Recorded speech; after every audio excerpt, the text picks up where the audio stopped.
matin, nous sommes bénis par la présence de son serviteur. Vous savez, toute cette semaine, nous avons eu séminaire sur la Pâque et le thème, c'était « Mon Dieu, pourquoi m'as-tu abandonné ?» Et c'est le pasteur Molanga qui a tenu ce séminaire pendant toute cette semaine.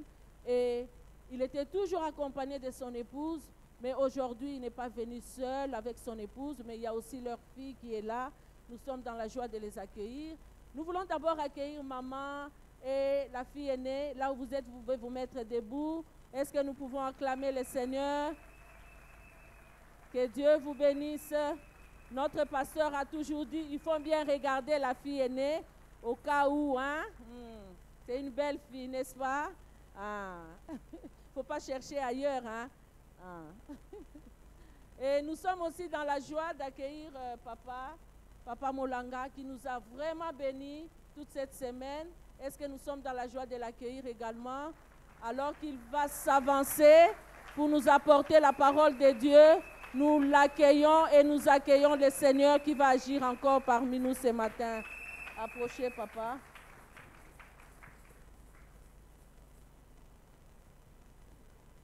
Gloire au Seigneur. Alléluia. Nous allons prier. Père, nous voici en ce jour glorieux et devant ton trône de grâce pour te louer, te glorifier, t'adorer. Merci Seigneur, car tu ne jettes pas dehors celui qui vient à toi, et surtout lorsque cela est fait de tout cœur et avec humilité. Nous te disons merci pour ta main puissante sur ce culte, Seigneur. Ta main puissante sur tes serviteurs et tes servantes, ceux qui sont présents en ces lieux et qui nous suivent au loin. Nous te disons grandement merci pour tes offerts au milieu de nous. Bénis ces instants, bénis ta parole en ces jours. C'est dans le précieux nom de Jésus que nous avons prié. Tous ensemble, nous crions Amen. Vous pouvez acclamer très fort le Seigneur.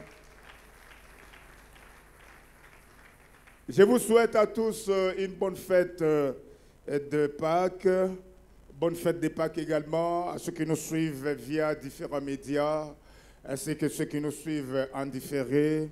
Que le Seigneur vous bénisse abondamment. Alléluia. Eh bien, comme maman venait de le dire, tout au long de la semaine, nous avons eu un important séminaire biblique et a justement porté sur la Pâque. Et le thème que nous avons exploité a été « Mon Dieu, pourquoi m'as-tu abandonné ?» et tiré de Matthieu chapitre 27, verset 46, des paroles qui ont été lancées à l'occasion justement d'une fête de la Pâque. Voilà pourquoi nous revenons là-dessus. Et pendant la semaine, nous avons eu à répondre, nous nous sommes proposés de répondre avec l'aide de la Bible à quatre questions en rapport avec ce thème « Mon Dieu, pourquoi m'as-tu abandonné ?» La première question à laquelle nous sommes proposés de répondre grâce à la Bible, avec l'aide de la Bible, a été « Est-ce qu'effectivement sur la croix, eh bien, Dieu avait-il abandonné son Fils Jésus-Christ ?» Et la deuxième question, si oui, pourquoi l'avait-il alors abandonné? La troisième question, pourquoi Jésus sur la croix avait-il porté nos péchés et leurs conséquences? Eh bien, nous avons également répondu à cette question en nous basant sur la Bible. La deuxième question, c'est que nous, êtres humains, devons faire pour être délivrés de nos péchés et de ses conséquences. Amen. Eh bien, rapidement, en ce qui concerne la première question, nous sommes partis de Psaume 22, puisque les paroles « Mon Dieu, pourquoi m'as-tu abandonné ?»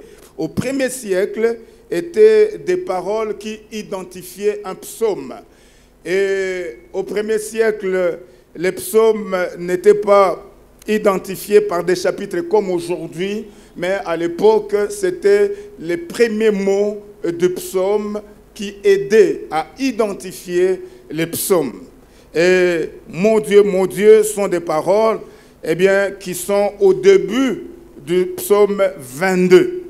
Et en lisant justement le psaume 22, ainsi que tous les restes de la Bible, eh bien, nous avons répondu en disant qu'effectivement, sur la croix, Dieu a abandonné son Fils Jésus-Christ.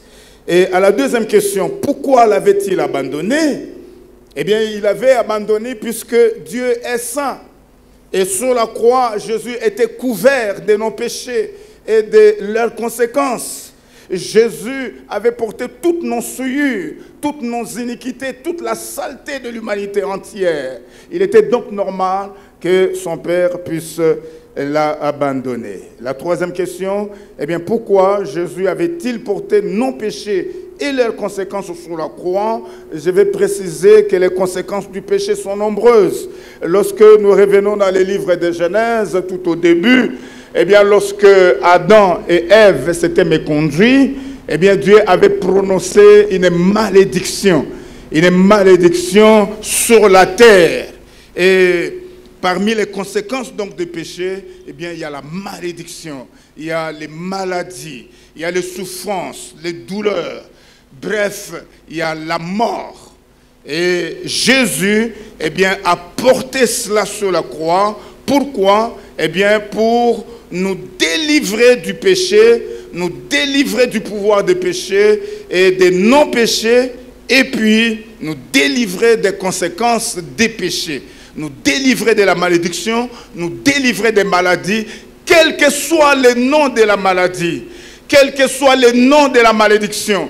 Nous avons eu à insister tout au long de notre séminaire biblique que Jésus les a portées toutes sur la croix, eh bien, en vue de nous en délivrer. Et que ce soit les conséquences des souffrances et des douleurs, nous ne disons pas que si nous souffrons, absolument nous avons commis un péché. Non, nous ne disons pas cela. Mais nous affirmons que les malédictions, les douleurs, les maladies, les souffrances sont entrées dans la race humaine à cause du péché.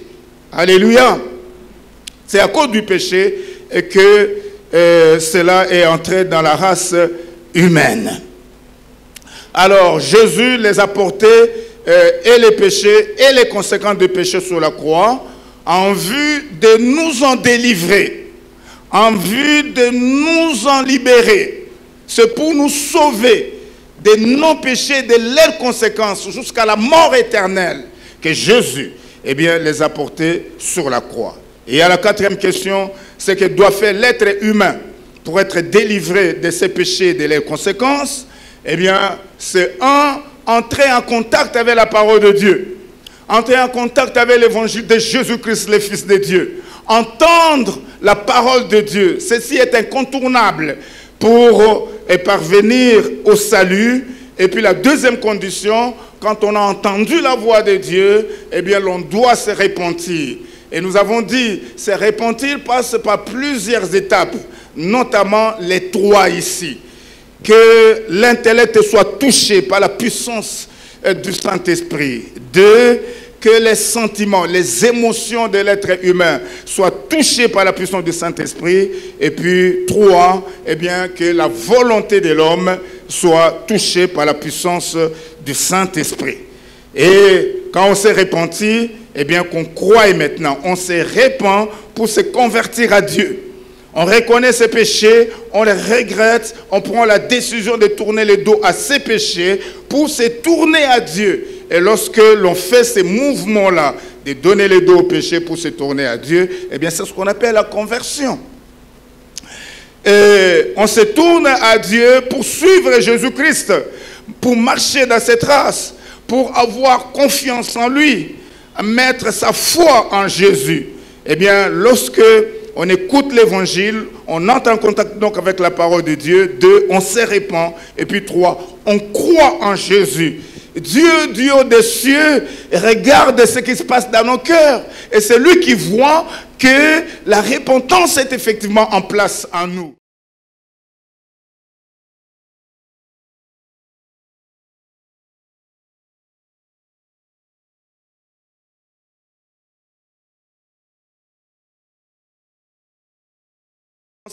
Par rapport aux conséquences du péché. Lorsque Dieu nous a fait passer du royaume des ténèbres au royaume des lumières, parce que nous avons cru, eh bien, ce n'est pas un prophète qui nous a sortis du royaume des ténèbres. Ce n'est pas un pasteur, ce n'est pas un docteur, ce n'est pas un évangéliste ou un apôtre, eh bien, qui a prié, sors du royaume des ténèbres. Non, c'est Dieu qui a constaté que la repentance était en place et que la foi en son Fils Jésus-Christ était en place dans les cœurs. Eh bien, c'est lui, Dieu, qui a accompli ces miracles-là.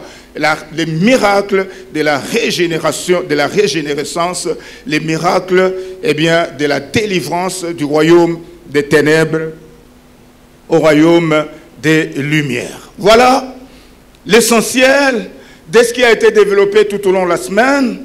Aujourd'hui, j'aimerais parler du contexte de ce sujet. Notre séminaire a été un séminaire justement de la Pâque. Je vais donc parler de la Pâque aujourd'hui. Et pour parler de la Pâque aujourd'hui, nous allons lire dans deux passages. Le premier dans l'Ancien Testament et le deuxième dans le Nouveau Testament. Et parlant de la Pâque, je vais partager avec vous 3 détails en rapport avec la Pâque. Dans le premier détail, nous allons voir la signification de la Pâque. D'abord du mot et puis de ce qu'elle signifie, c'est la Pâque. Et le deuxième détail, nous allons voir la Pâque chez les Juifs. La Pâque chez les Juifs. Et puis le troisième détail en rapport avec la Pâque aujourd'hui, eh bien la Pâque chez les chrétiens. La Pâque chez les chrétiens. Signification du mot Pâque et de la Pâque chez les Juifs et puis la Pâque chez les chrétiens. Alors, venons-en au premier passage, Exode, chapitre 12. Nous lirons du 1er au 12e verset. Et puis nous sauterons pour lire les versets 14, les versets 17 et les versets 42. Exode 12, 1 à 12, et puis 14, 17 et 42. L'Éternel dit à Moïse et à Aaron dans les pays d'Égypte, « Ce mois-ci sera pour vous le premier des mois. Il sera pour vous le premier des mois de l'année. Parlez à toute l'assemblée d'Israël et dites, le 10e jour de ce mois, on prendra un agneau pour chaque famille, un agneau pour chaque maison. Si la maison est trop peu nombreuse pour un agneau, on les prendra avec son plus proche voisin, selon le nombre de personnes. Vous compterez pour cet agneau d'après ce que chacun peut manger. Ce sera un agneau sans défaut, mâle, âgé d'1 an. Vous pourrez prendre un agneau ou un chevreau. Vous les garderez jusqu'au 14e jour de ces mois. Et toute l'assemblée d'Israël l'immolera entre les 2 soirs. On prendra de son sang et on en mettra sur les 2 poteaux et sur les linteaux de la porte des maisons où vous les mangerez. Cette même nuit, on en mangera la chair rôtie au feu. On la mangera avec des pains sans levain et des herbes amères. Vous ne les mangerez point à demi-cuit et bouilli dans l'eau, mais il sera rôti au feu, avec la tête, les jambes et l'intérieur. Vous n'en laisserez rien jusqu'au matin. Et s'il en reste quelque chose le matin, vous le brûlerez au feu. Quand vous les mangerez, vous aurez vos reins sains, vos souliers aux pieds et votre bâton à la main. Et vous les mangerez à la hâte. C'est la Pâque de l'Éternel. Cette nuit-là, je passerai dans les pays d'Égypte et je frapperai tous les premiers-nés du pays d'Égypte, depuis les hommes jusqu'aux animaux, et j'exercerai des jugements contre tous les dieux de l'Égypte. Je suis l'Éternel. Verset 14. Vous conserverez les souvenirs de ces jours et vous les célébrerez par une fête à l'honneur de l'Éternel. En d'autres termes, par une fête pour honorer l'Éternel. Vous les célébrerez comme une loi perpétuelle pour vos descendants. Verset 17. Vous observerez la fête des pains sans levain, car c'est en ce jour même que j'aurai fait sortir vos armées du pays d'Égypte. Vous observerez ce jour comme une loi perpétuelle pour vos descendants. Verset 42. Cette nuit sera célébrée à l'honneur de l'Éternel, parce qu'il est fit sortir du pays d'Égypte. Cette nuit sera célébrée à l'honneur de l'Éternel par tous les enfants d'Israël et par leurs descendants. Amen. Au verset 11, à la fin, l'on nous dit, c'est la Pâque de l'Éternel. Mais que signifie ce mot Pâque? Eh bien, ça signifie tout simplement passer par-dessus, en vue d'épargner. C'est-à-dire quoi?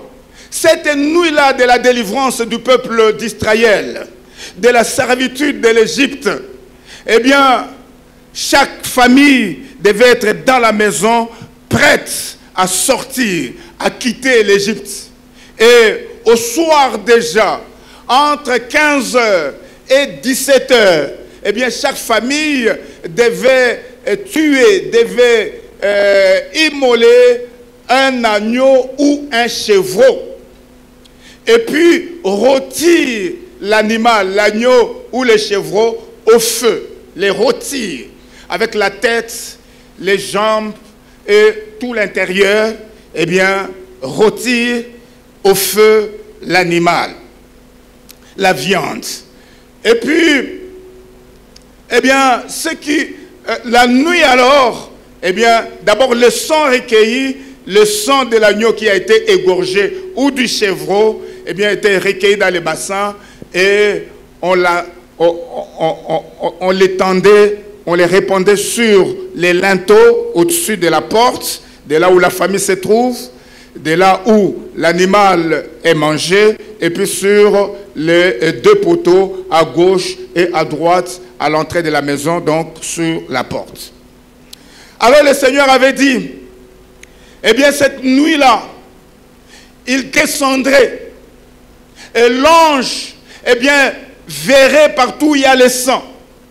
Et partout où il y a le sang, l'ange, pour détruire, pour tuer les premiers-nés de la famille, ne descendrait pas là-bas, mais qui passerait par-dessus pour épargner les premiers-nés qui est dans cette famille. Cette nuit-là donc, eh bien, tout Israël, partout où il s'est trouvé, chaque famille avait égorgé le soir un agneau ou un chevreau, et le sang avait été badigeonné sur les linteaux et les deux poteaux de leur porte. Et alors la nuit, tout le monde était prêt à sortir de la servitude, à sortir de l'esclavage, à sortir du pays d'Égypte. Eh bien, lorsque l'ange était alors descendu, eh bien, il entrait dans chaque maison où il n'y avait pas du sang sur les linteaux et sur les poteaux, et il détruisait les premiers-nés des hommes dans cette famille et les premiers-nés des animaux si cette famille a un élevage. Eh bien, sur toute l'étendue du pays d'Égypte. Mais l'ange, chaque fois, eh bien, qu'il voyait le sang, eh bien, il ne descendait pas, il n'entrait pas dans cette maison pour tuer les premiers-nés de la famille et les premiers-nés des animaux que la famille élève. Voilà, comme l'ange passait par-dessus les maisons pour épargner les premiers-nés des hommes et des animaux, eh bien, c'est de là que le mot Pâques vient. Passer par-dessus en vue d'épargner. Voilà ce qui concerne la signification du mot Pâques. Et puis, le mot Pâques est aussi une fête. C'est une fête que le Seigneur a recommandé aux enfants d'Israël de célébrer chaque année. Et pour les enfants d'Israël, eh bien, le mois de la Pâque était pour eux les premiers des mois de l'année. Alors, chaque premier mois de l'année pour les enfants d'Israël, eh bien, ils devaient célébrer la fête de Pâques. Cette fête de Pâques pour les Juifs, comme nous allons en parler d'ici là, eh bien, porte une grande signification pour eux et une grande signification pour nous aujourd'hui qui sommes en Christ. Le mot Pâques également signifie l'agneau ou les chevreaux égorgés et qu'on mange dans la fête. L'animal sacrifié s'appelle aussi Pâques. Donc le mot Pâques signifie passer par-dessus en vue d'épargner, mais c'est aussi une fête annuelle. Et puis, le mot Pâques, eh bien, signifie également l'agneau ou les chevreaux sacrifiés et qu'on mange dans la fête. Voilà ce qui concerne le premier détail. Le deuxième détail, eh bien, s'attarde sur la Pâque chez les Juifs. La Pâque chez les Juifs, elle a été instituée à l'époque de Moïse, car dans le passage que nous venons de lire, eh bien, Dieu s'adressait à Moïse et à Aaron. Nous l'avons lu tout au début de ce chapitre 12 du livre d'Exode. L'Éternel dit à Moïse et à Aaron dans le pays d'Égypte. Voilà le contexte géographique, mais également le contexte dans les temps par rapport à l'institution de la Pâque. Moïse a existé autour de 1500 avant Jésus-Christ. La fête donc des Pâques a été instituée 1500 années environ avant Jésus et Christ. Eh bien, les Juifs donc depuis cette époque ont commencé à célébrer la fête de la Pâque. Il a célébré pourquoi? Dieu avait demandé qu'il la célèbre pourquoi? Eh bien, nous venons de les lire dans les passages sous nos yeux, encore sous examen. Eh bien, c'était une fête de commémoration. Commémorer signifie se souvenir d'un événement, se souvenir d'une personne, au moyen d'une cérémonie, à travers une cérémonie. Donc, à travers cette fête de Pâques, Israël, les Israélites se souvenaient, comment Dieu les a sauvés, comment Dieu les a épargnés leur premier-né. Et puis deux, comment ils sont sortis cette nuit-là de l'Égypte. Et en se souvenant de cela, le Seigneur dit qu'il l'honorait. Lorsqu'ils faisaient ça, eh bien, ils honoraient l'Éternel. Lorsque l'on se souvient, lorsque les Israélites se souviennent comment Dieu est passé par-dessus leur maison, épargnant leur premier-né, eh bien, et comment ils sont sortis, comment Dieu les a délivrés par sa main puissante de la servitude de l'Égypte. Quand ils se souvenaient de ça, le Seigneur voyait que son peuple l'honorait. Voilà en bref ce que je peux partager avec vous au sujet de la fête des Pâques chez les Juifs.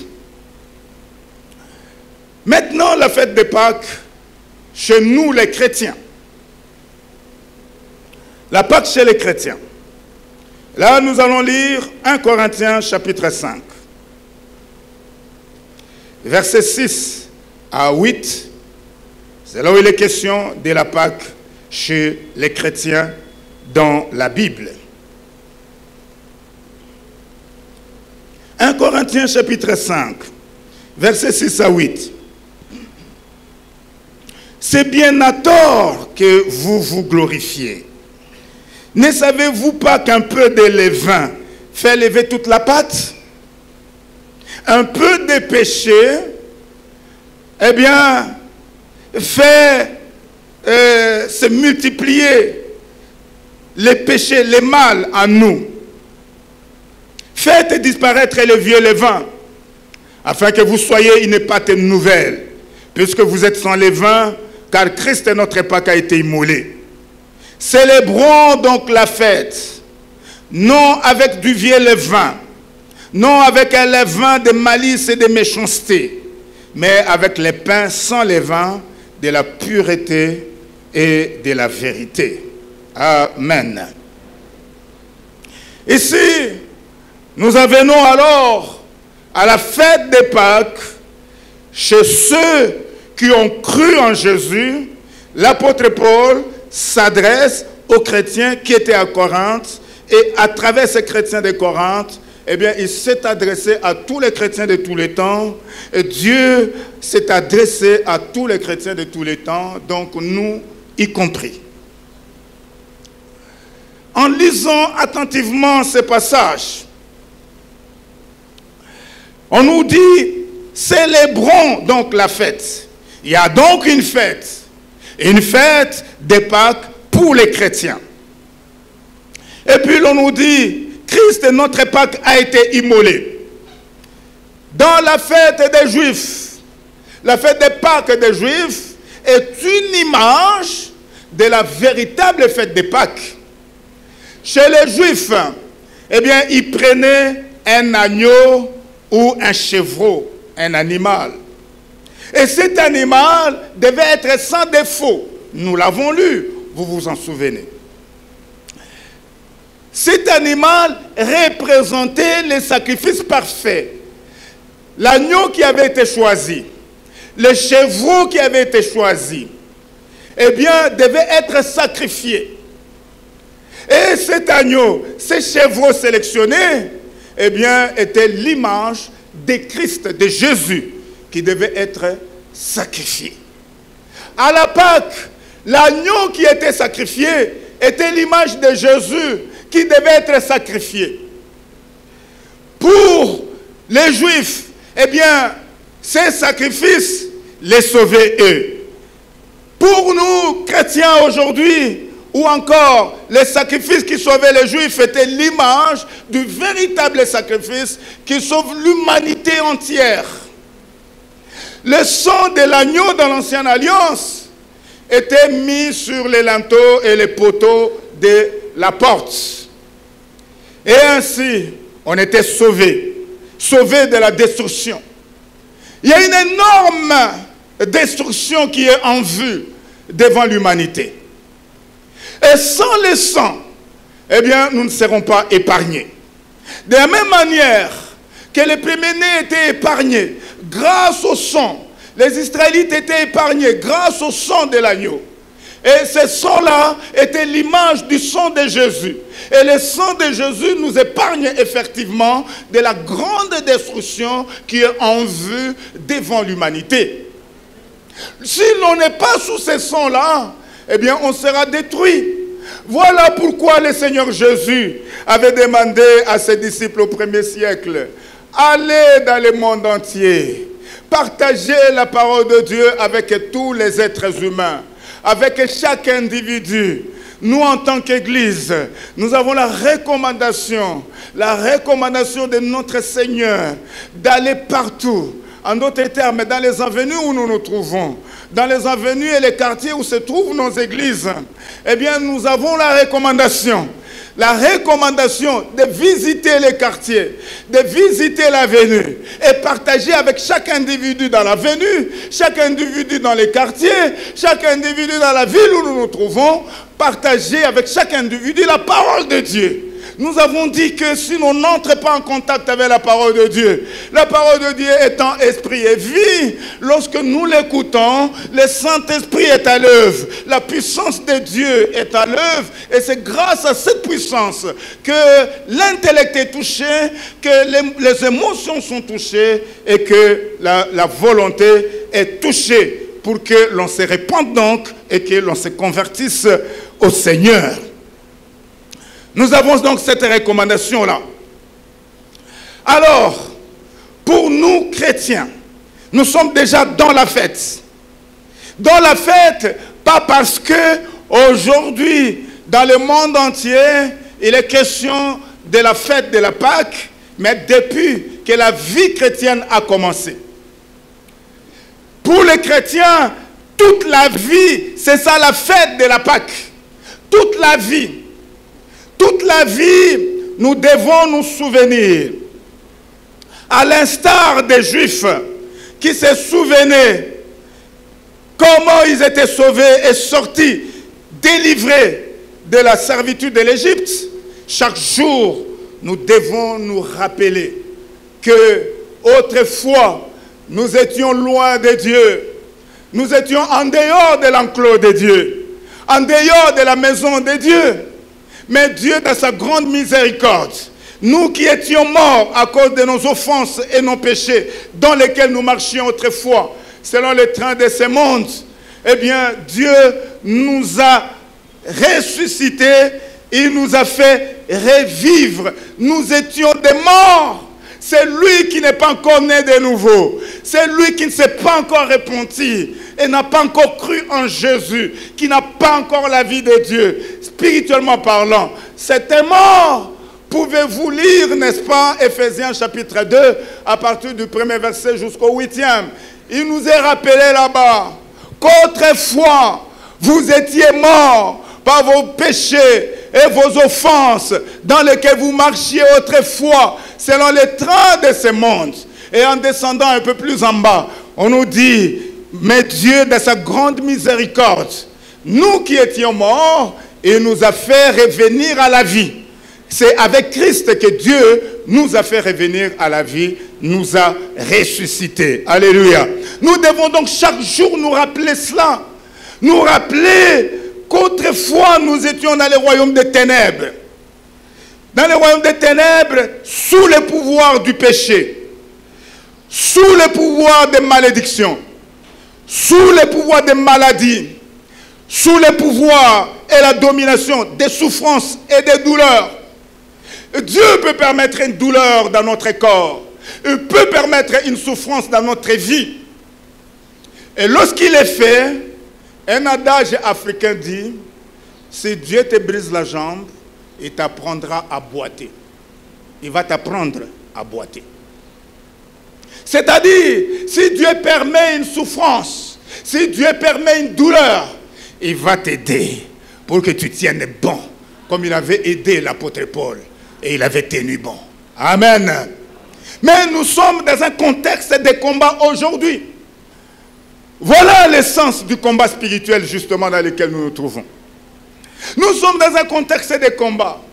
Combat contre le royaume des ténèbres, c'est-à-dire contre Satan, ses principautés, ses esprits méchants, contre les démons. Le combat, ce n'est pas contre les sorciers. Je le dis toujours, le combat, ce n'est pas contre les magiciens. Ce n'est pas contre les impudiques et les assassins, etc. Nous n'avons pas besoin de prier en disant, Seigneur, eh bien si c'est mon papa qui est sorcier, si c'est ma maman qui est sorcière, ou un frère, une soeur, ou un oncle, aujourd'hui même, qu'il meure, qu'il meure. Non, ça c'est pas l'évangile, ça. Notre combat, c'est d'abord pour nous défendre. Et il est mis à notre disposition des armes spirituelles, défensives, pour nous défendre contre Satan et ses démons qui, autrefois, nous étions sous leur domination et qui nous réclament. Apôtres, prophètes, évangélistes, pasteurs, docteurs, tous les chrétiens, nous sommes réclamés. Ne soyez pas étonnés si un prophète, entre guillemets, eh bien, vous prophétise en disant, je vois la réclamation. Dites-lui, vous aussi, je vois la réclamation. Ah mais oui, parce que tous nous sommes réclamés. Nous sommes réclamés par le monde des ténèbres. Parce qu'autrefois, nous étions sous le pouvoir du monde des ténèbres. Et il nous réclame pour nous ramener encore là. Nous devons nous battre. C'est pourquoi il est mis à notre disposition des armes spirituelles, des armes défensives. Mais nous n'avons pas que des armes défensives à notre disposition. Le Seigneur, eh bien, nous a également dotés, a également mis à notre disposition des armes offensives, des armes pour attaquer. Et là, nous avons notamment la parole de Dieu qui est l'épée de l'esprit. Mais nous avons également la prière. La prière n'est pas seulement une atmosphère dans laquelle nous vivons, mais c'est une véritable arme. Pourquoi est-ce qu'elle est une véritable arme? Eh bien parce que les féticheurs, les sorciers, dans les combats, nous cherchons à les délivrer. Eh bien, les inconvertis sont dans des forteresses. Et il n'est pas facile qu'ils viennent au Seigneur. Mais maintenant, il faut détruire ces forteresses. On va détruire ces forteresses comment? Mais c'est grâce à la prière. C'est dans la prière que nous renversons les forteresses pour que ces sorciers soient délivrés, pour qu'ils soient libérés, pour qu'ils viennent à Jésus. Eh bien, l'essence de notre combat spirituel constitue également dans le fait de nous battre pour entrer dans le royaume des ténèbres et délivrer les inconvertis. Qui qu'ils soient, nous n'avons pas besoin d'avoir peur du sorcier. Je me souviens, à quelques jours seulement de ma conversion, de ma nouvelle naissance, mais j'étais en face d'un sorcier. Et un enfant dans la famille a demandé, alors que nous tous nous étions réunis, mais il y a Simon, puisque je m'appelle également Simon, eh bien, il y a Simon, qu'est-ce que ça signifie? Et que le sorcier n'a pas de pouvoir sur les chrétiens. Pendant que j'étais en train d'expliquer, eh bien, il y avait justement un sorcier dans la famille. Alors, je l'ai regardé. J'ai dit, mais réponds-toi. La sorcellerie n'est pas le chemin du ciel. La sorcellerie n'est pas un chemin pour aller vers Dieu, mais c'est un chemin qui va vers les bas. C'est un chemin qui descend en enfer. Si tu ne te réponds pas et crois en Jésus, eh bien, tu iras en enfer. Mais nous avons encore le temps de nous repentir. Chaque individu qui est vivant sur la terre, même si c'est un fou, eh bien Dieu lui laisse le temps pour qu'il se répande, puisqu'il est possible que chaque individu se répande. Amen. Je suis en train de parler de la fête chez les chrétiens. Premièrement, notre Pâques a été immolé, c'est-à-dire notre agneau que nous sommes appelés à manger dans la fête, comme les Juifs mangeaient la chair de l'agneau ou du chevreau, nous sommes appelés à manger la chair de Jésus. Nous sommes appelés à manger, à manger quoi? La parole de Dieu.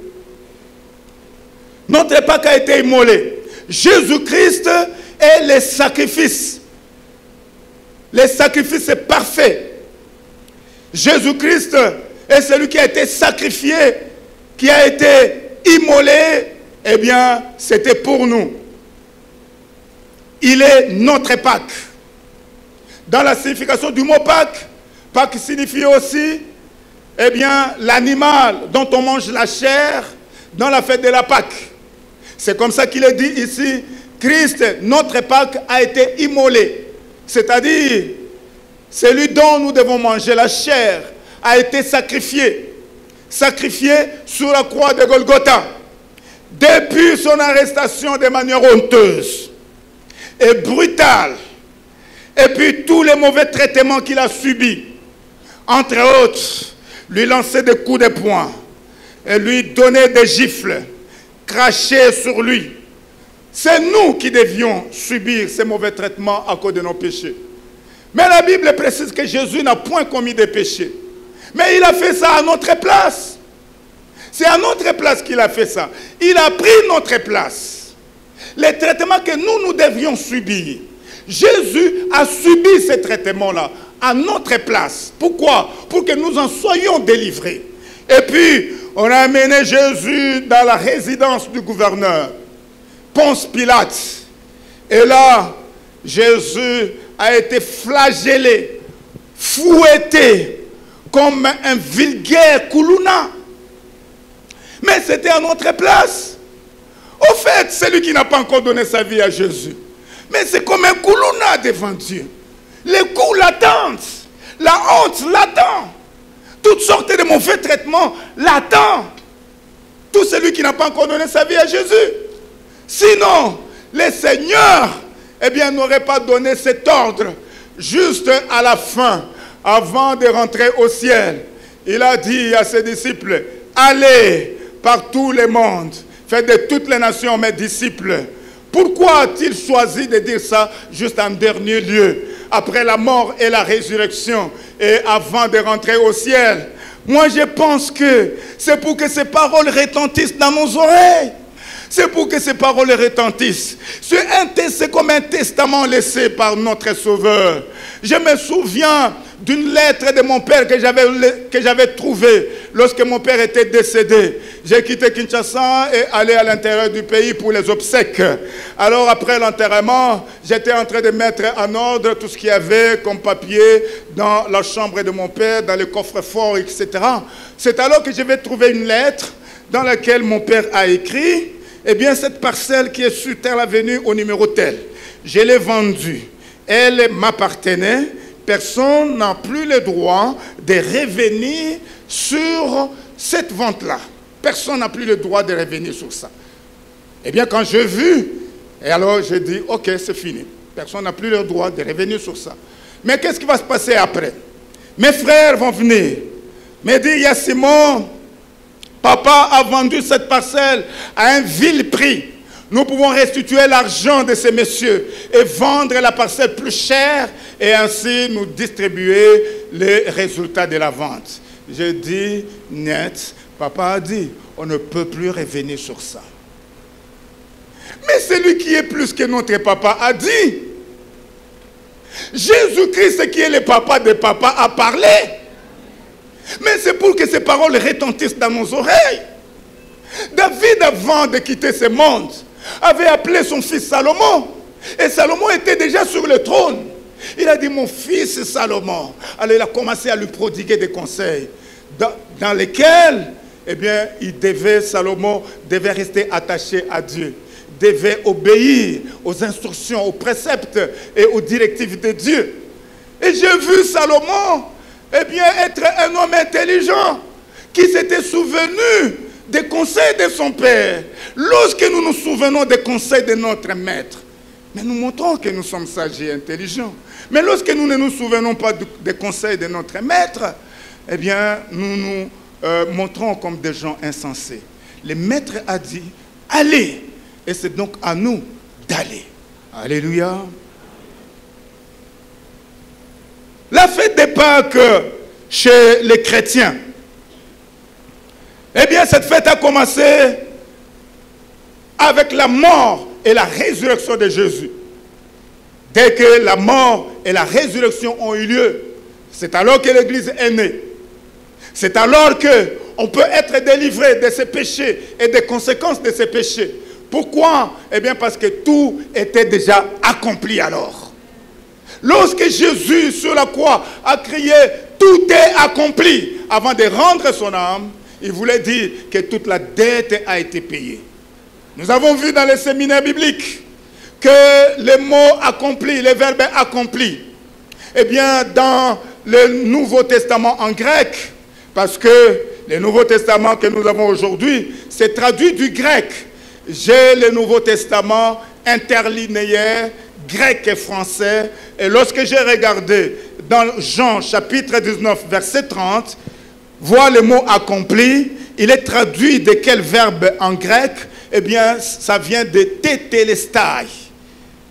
Il y a 7 verbes en grec qui sont traduits en français par l'unique verbe accomplir. Dans une certaine mesure, le français est donc un peu pauvre. Mais en grec, au 1er siècle, eh bien, chaque verbe signifiait exactement quelque chose. Alors, tétélestai signifie toute la dette a été payée. Il n'y a plus rien qu'on peut faire. Tout est fini, tout est terminé. Ce que Jésus a fait sur la croix, eh bien c'est fini, c'est terminé pour notre délivrance. Il est seulement question que nous écoutions l'évangile et nous repentions et croyons en lui. Alors Dieu nous délivre de nos péchés. Il nous délivre des conséquences de nos péchés. Amen. Bien-aimés frères et sœurs, nous devons manger notre Pâques, qui est Christ, sans le vieux levain tel qu'il nous est indiqué dans 1 Corinthiens 5. Chez les Juifs, lorsque ils mangeaient la Pâques, d'abord, ils ne devaient plus se trouver dans leur maison les levains. Les levains ne devaient plus se trouver dans leur maison. Ils devaient enlever tous les vins de la maison. Les docteurs précisent que les Juifs, d'abord, ils bannissaient tous les vins de la maison, et puis, après avoir enlevé tous les vins, ils prenaient même une torche pour éclairer tout recoin de la maison en vue de s'assurer qu'il n'y a aucun levain qui a été oublié quelque part. Et puis, ils nettoyaient à fond tous les récipients qui avaient servi à pétrir la pâte, à préparer les pains avec les vins. Ils nettoyaient tous ces récipients convenablement.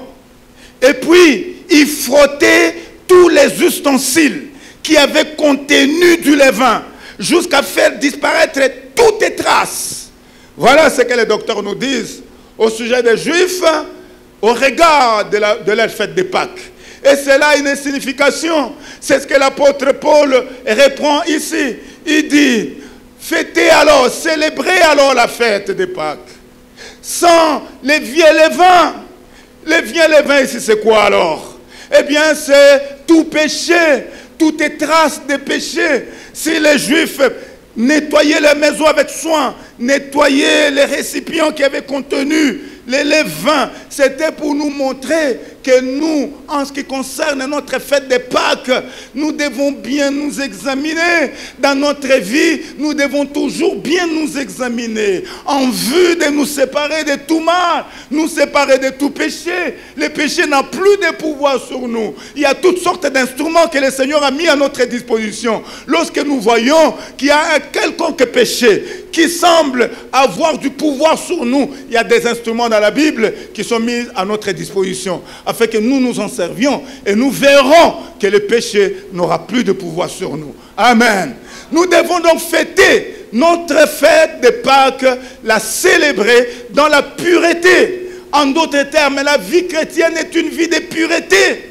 La vie chrétienne est une vie de sainteté. La vie chrétienne n'est pas une vie de mélange, une vie de syncrétisme, une vie où, après avoir prié, on va également chez les féticheurs, après avoir adoré le Seigneur, mais on va aussi chez les marabouts, on fait aussi toute autre chose sale et toute besogne qu'on ne peut pas, toute besogne indigne. Non, c'est pas ça la vie chrétienne. La vie chrétienne demande la pureté, demande la sainteté, demande la propreté. Mais il y a un détail également que je m'aimerais ajouter pour terminer. En ce qui concerne la Pâque chez les chrétiens, eh bien c'est que aujourd'hui, nous pouvons trouver dans les dictionnaires, pas dans les dictionnaires bibliques, mais dans les dictionnaires de français, le mot Pâque avec S. Qu'est-ce que ça signifie ça? Depuis quand est-ce que cela a commencé? Ça n'a pas commencé depuis la Bible, comme nous sommes en train de voir la Pâque. Chez les Juifs, ça s'écrit sans S. Et la Pâque aussi pour les chrétiens, ça s'écrit sans S. Mais depuis quand est-ce que S est venu? S est venu depuis le 10e siècle. Et amplifié après le 15e, le 14e et le 15e siècle. Et encore plus à partir du 18e siècle. Que Pâques a pris S pour désigner la fête de Pâques des chrétiens. Pourquoi? Parce que le S à la fin signifie beaucoup de choses dont les chrétiens doivent se souvenir. Les chrétiens doivent se souvenir que Jésus-Christ était mort et ressuscité pour lui. Les chrétiens doivent se souvenir qu'il est déjà passé de la mort à la vie, que Dieu l'a délivré.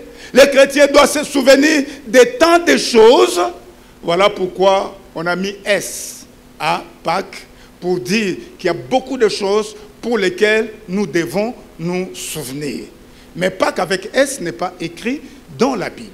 Dans la Bible, c'est Pâques sans S. Et avec S, c'est depuis le 10e siècle, selon les docteurs que j'ai lus. Voilà, bien-aimés frères et sœurs, la Pâque chez les chrétiens. Nous donc aujourd'hui, alors que le peuple d'Israël, quand il célébrait la Pâque, et surtout la nuit de la sortie de l'Égypte, Dieu avait dit, vous allez manger la chair de la Pâque avec les reins saints. ayez la ceinture à vos reins. C'est-à-dire, mettez votre tenue, soyez prêts. Ayez le soulier aux pieds. Et puis, c'est tout un pèlerinage que vous allez commencer. Votre bâton à la main. Soyez donc prêts pour sortir. Mais nous également, alors que nous célébrons la fête de Pâques, toute la vie chrétienne, eh bien, nous devons être prêts. À tout moment, Jésus-Christ revient. Et revient prendre son épouse pour les noces de l'agneau au ciel. À tout moment, la trompette peut retentir. Un son va retentir d'en haut. Et tous ceux qui sont morts en Christ, eh bien, la parole de Dieu précise qu'ils reviendront à la vie avec un corps de gloire. Et ceux qui seront vivants et qui auront cru en Jésus seront transformés. Le corps que nous portons aujourd'hui, c'est un corps de terre, un corps de notre humiliation, un corps de honte.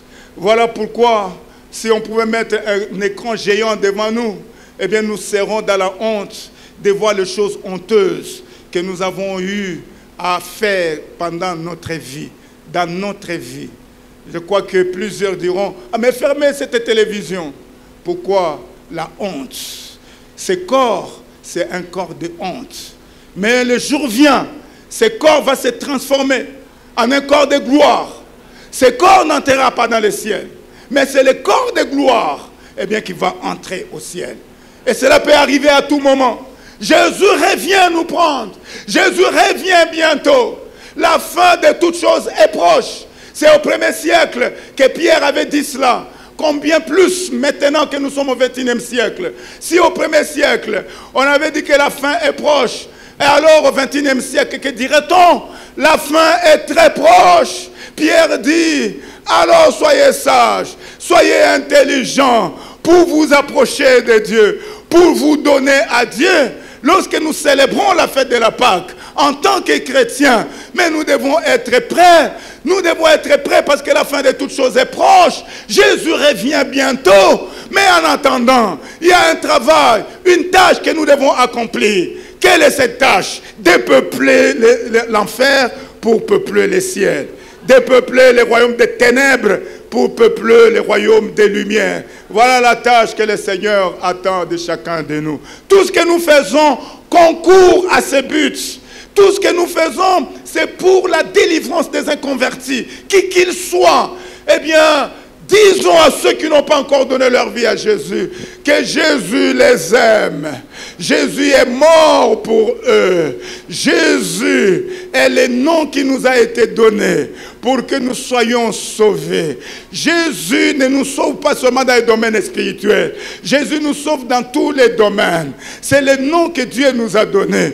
Lorsque nous partons évangéliser, disons aux gens que nous venons leur présenter quelqu'un. Quelqu'un qui va pourvoir à tous leurs besoins. Quelqu'un qui va pourvoir à leurs besoins spirituels, mais aussi à leurs besoins physiques, à leurs besoins matériels, à leurs besoins de finances, à leurs besoins de mariage.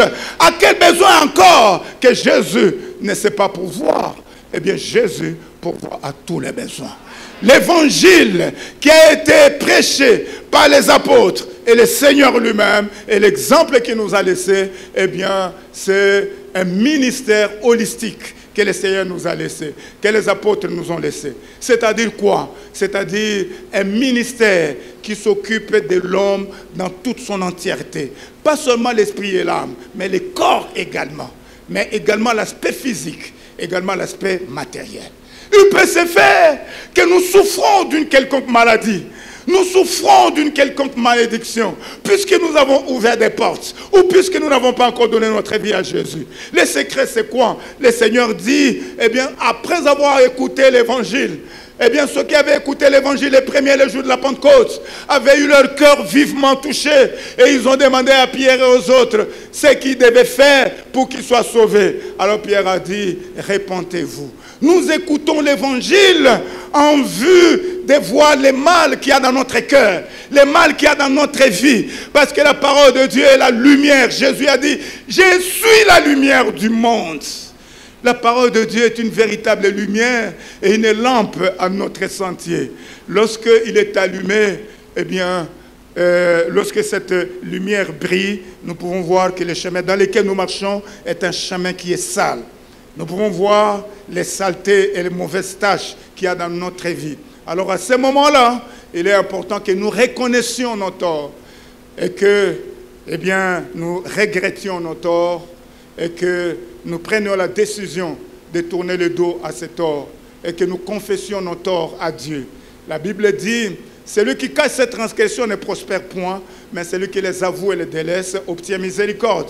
Dans le Nouveau Testament, il est dit, si nous confessons nos péchés, il est fidèle et juste pour nous les pardonner et pour nous purifier de toute iniquité. Est-ce que nous pouvons acclamer le Seigneur? Gloire à Jésus. J'aimerais, bien aimé, que nous nous levions, parce que nous voulons faire une prière ce matin. Nous voulons faire une prière ce jour. Vous également qui nous suivez via différents médias, vous pouvez aussi vous lever avec nous, il n'y a pas de mal. Et même vous qui nous suivez en différé, à ce moment, vous pouvez également vous lever. Parce que nous allons prier et Jésus est vivant. Il était mort, il a été enseveli et puis il est ressuscité. Pourquoi? Eh bien, il est vivant pour nous délivrer. Il est vivant pour nous sauver. Il est vivant pour nous guérir. Alléluia. Nous allons lever nos mains tous ensemble. Disons seulement merci au Seigneur, tout en demandant encore sa miséricorde sur nous ce matin. Élevons nos voix et prions. L'union musicale prend place. Pendant que nous sommes en train de prier, l'union musicale va aussi nous soutenir avec les chants que le Seigneur va leur mettre à cœur. Prions ensemble. Alléluia.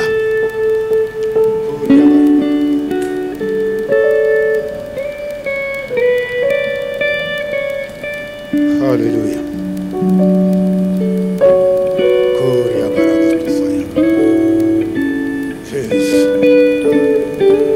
Disons seulement merci au Seigneur et demandons sa miséricorde sur nous. Il peut se faire que là où vous êtes, votre intellect a été touché par la puissance du Saint-Esprit pour reconnaître vos torts et que votre cœur est rempli de la tristesse dont le Saint-Esprit les remplit. Et vous prenez la décision. Alors parlez au Seigneur. Lorsque vous prenez la décision de tourner le dos au péché pour vous tourner à Dieu, confessez alors votre mal au Seigneur. Demandez la miséricorde de Dieu maintenant. Prions ensemble. Alléluia. Car c'est là le secret pour être délivré de ses péchés et des conséquences des péchés. Et les conséquences des péchés sont nombreuses. Il peut se faire que nous souffrons d'une quelconque conséquence des péchés. Non pas à cause des péchés que nous-mêmes nous avons commis, mais les péchés de la race humaine. À toi la gloire pour ressusciter. À toi la victoire pour l'éternité. Lion des lumières, l'ange descendu, qui roule la pierre du tombeau vaincu. À toi la gloire, ô ressuscité. À toi la victoire pour l'éternité. Demandons vraiment la miséricorde du Seigneur sur nous-mêmes, sur nos familles, nos parents, nos enfants, nos frères, nos sœurs. Demandons la miséricorde du Seigneur sur l'Église, les saints de Dieu, les ouvriers, les ouvrières du Seigneur. Demandons la miséricorde de Dieu sur notre nation, sur les provinces de notre pays, les frontières de notre pays, sur les autorités que Dieu a établies au sommet de l'État. Demandons la miséricorde de notre Dieu.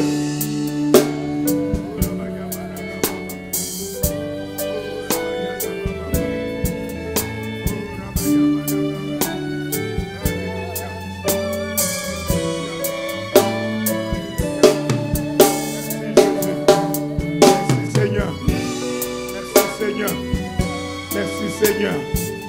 Merci Seigneur. Merci Seigneur. Nous voulons à présent prier. Il y a divers cas qui peuvent être au milieu de nous. Nous qui sommes dans les présentiels ici, tout comme ceux qui nous suivent au travers de toutes sortes d'instruments électroniques. Et ceux qui nous suivent en différé, qui vont nous suivre après ces cultes. Il y a beaucoup de cas pour lesquels nous avons besoin de l'intervention de Dieu, de l'intervention de Jésus. Jésus était mort à notre place, prenant nos péchés et toutes les conséquences. Il est ressuscité pour nous en délivrer. Il est vivant pour nous en délivrer. Et la Bible, depuis l'Ancienne Alliance, dit: quiconque invoquera le nom du Seigneur sera sauvé. Invoque-moi dans la détresse, je te délivrerai et tu me glorifieras. Il y a les cas de fécondité, des couples qui ont besoin que le Seigneur leur accorde des enfants. Eh bien, le Seigneur n'a pas changé. Il est le même hier, aujourd'hui et éternellement. Là où vous êtes, ici présent, ou au loin possible, mettez vos mains aux hanches, sur les reins. Et nous allons prier. Vous-même, vous prierez. Et nous vous accompagnerons dans cette prière. Nous prierons également par la même occasion. Nous prierons aussi pour toutes sortes de cas au milieu de nous. Il n'y a pas un cas que Jésus ne puisse guérir. Nous pouvons être aveugles. Nous ne voyons pas. Jésus avait tiré Bartimée de la cécité. Il lui avait demandé: que veux-tu que je fasse pour toi? Bartimée avait dit: que je recouvre la vue. Et le Seigneur a ajouté: eh bien, qu'il te soit fait selon ta foi. Quelle est ta foi ce matin? Même si tu es infirme, même si tu es paralytique, en ces lieux ou au loin, Jésus agit de près. Il agit également de loin. Et c'est à lui que nous nous tenons debout en ce moment. C'est devant sa face. Il a pitié de nous, car il nous aime tous de grand amour. Alors, vous pouvez mettre votre main là où vous avez mal, là où il y a l'anomalie dans votre corps, quel que soit le type de l'anomalie. Et nous allons prier et invoquer le nom du Seigneur. Prions ensemble au nom de Jésus. Prions ensemble. Ne craignez pas, ne doutez pas. Invoquez le nom de Jésus. Il est capable, il est capable, il est ressuscité, il est vivant pour nous délivrer. Délivrer de la stérilité. La stérilité dans le domaine biologique. Dans le couple, Jésus a guéri toutes sortes de maladies. Il m'a aussi guéri d'une maladie qui avait fait 12 ans. Elle était devenue chronique. Et Jésus m'avait guéri dans la prière. Comme nous aussi nous sommes en train de prier maintenant. Il n'était même pas question que je sois en soins intensifs ou en train de prendre quelconque médicament. La parole de Dieu est le médicament. Cette parole que nous venons d'écouter et qui nous a communiqué la foi, une foi vivante. Mettons notre foi en mouvement, en priant. Les mains aux hanches, invoque le nom de Jésus. Stérilité, tu m'écoutes, auprès ou au loin, au nom de Jésus, au nom de Jésus. Je t'intime l'ordre de quitter ses reins, de quitter ses reins, de quitter ses reins. Au nom de Jésus, au nom de Jésus. Alléluia, alléluia, Alléluia. Que la puissance du nom de Jésus te touche avec l'anomalie qui trouble ta vie. Et que la puissance du Saint-Esprit anéantisse cette anomalie. Au nom de Jésus.